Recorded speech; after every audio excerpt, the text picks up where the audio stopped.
সুপ্রিয় ভিউয়ার্স, আসসালামু আলাইকুম। আশা করি সবাই ভালো আছেন। আজকের ভিডিওতে আমরা দেখতে পাচ্ছি চাকরির বয়স, প্রবেশের বয়স 35 এবং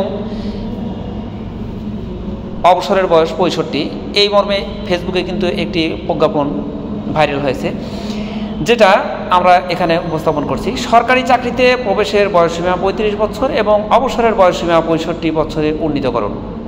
জনাব মোহাম্মদ মাহবুবুর রহমান, মহাসচিব, Bangladesh administrative service association, 63, new Eskaton, Dhaka.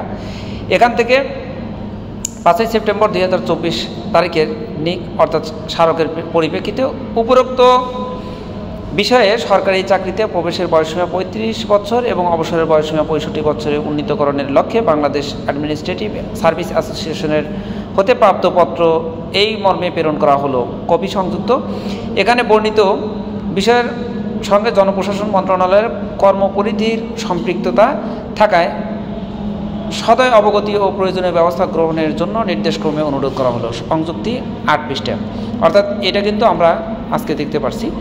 সুতরাং আমরা আশাবাদী যে সরকারি চাকরির প্রবেশের বয়সসীমা 35 এবং অবসরের বয়সসীমা 65-তে উন্নীত হচ্ছে। সুপ্রিয় ভিউয়ার্স, এই ছিল এখনকার মতো। নেক্সট আপডেট দেখার নিমন্ত্রণ জানিয়ে বিদায় নিচ্ছি। সবাই ভালো থাকুন, সুস্থ থাকুন। আল্লাহ হাফেজ।